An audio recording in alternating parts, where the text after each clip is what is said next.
JP Nadda का कांग्रेस पर हमला, अनुच्छेद 356 और 35(a) का दुरुपयोग जारी।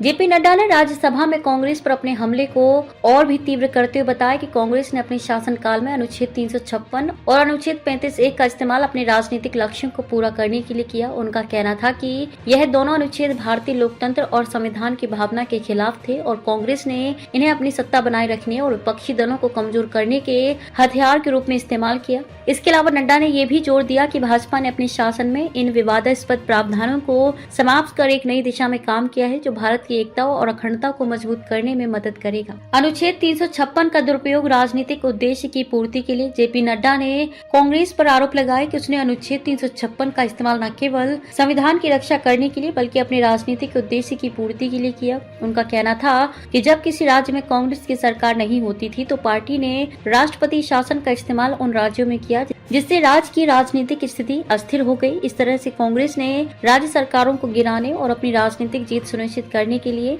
इस संवैधानिक प्रावधान का दुरुपयोग किया। नड्डा ने यह भी कहा कि कांग्रेस ने संवैधानिक प्रावधान का इतना अधिक इस्तेमाल किया कि यह एक सामान्य प्रथा बन गई थी जो देश की राजनीतिक स्थिरता को प्रभावित करने वाला था। उन्होंने ये उदाहरण भी दिया कि कांग्रेस के शासनकाल में कई बार राष्ट्रपति शासन केवल राजनीतिक कारणों से लगाया गया जबकि यह प्रावधान विशेष परिस्थितियों में ही लागू किया जाना चाहिए था। इस प्रकार नड्डा ने कांग्रेस पर यह आरोप लगाया कि पार्टी ने इस प्रावधान का प्रयोग केवल अपने सत्ता लाभ के लिए किया और ये भारतीय लोकतंत्र के मूल्यों के खिलाफ था। अनुच्छेद 35(a) और जम्मू कश्मीर का मुद्दा। जेपी नड्डा ने कांग्रेस पर अनुच्छेद 35(a) के दुरुपयोग का भी आरोप लगाया जो जम्मू और कश्मीर राज्य को विशेष अधिकार प्रदान करता था। नड्डा के अनुसार कांग्रेस ने इस अनुच्छेद को बनाए रखते हुए जम्मू और कश्मीर की स्थिति को जटिल बनाया और राज्य के विकास में आड़े आई। उनका कहना था कि जम्मू और कश्मीर के लोग देश के अन्य हिस्सों के नागरिकों के बराबरी के अधिकारों से वंचित थे और कांग्रेस ने इस अनुच्छेद को राजनीतिक फायदे के लिए बनाए रखा। नड्डा ने यह भी कहा कि कांग्रेस ने कभी भी जम्मू और कश्मीर को पूरी तरह से भारतीय गणराज्य का हिस्सा मानने के लिए ठोस कदम नहीं उठाए।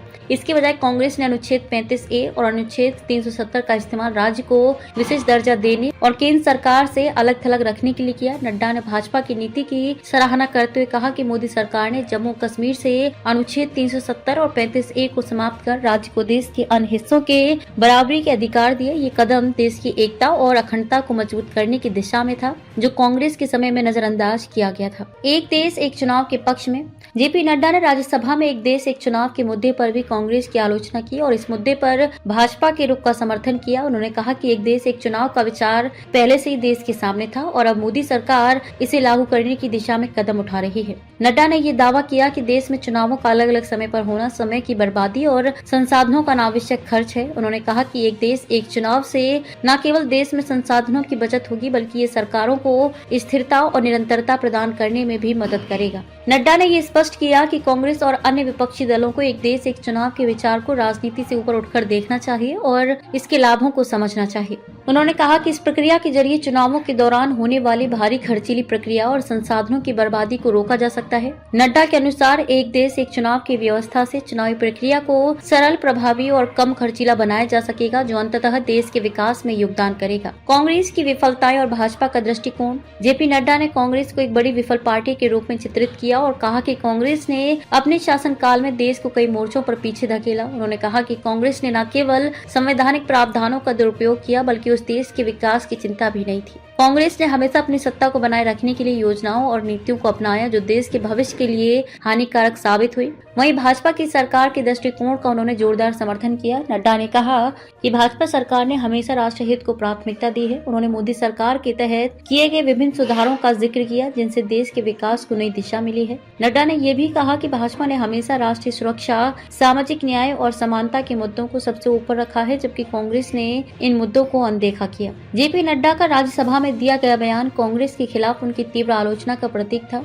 उन्होंने पार्टी के द्वारा किए गए संवैधानिक दुरुपयोग, राजनीतिक स्वार्थ के लिए अनुच्छेद 356 और 35(a) का इस्तेमाल करने के आरोप लगाए। इसके साथ ही एक देश एक चुनाव के मुद्दे पर भाजपा के दृष्टिकोण का समर्थन करते हुए नड्डा ने कांग्रेस और अन्य विपक्षी दलों से अपील की कि वे देश के विकास के लिए एकजुट हों और देश हित में काम करें। नड्डा के हमले ने कांग्रेस की नीतियों और उनके राजनीतिक इतिहास पर सवाल उठाए हैं और ये आने वाले समय में भारतीय राजनीति के लिए एक महत्वपूर्ण चर्चा का विषय बनेगा।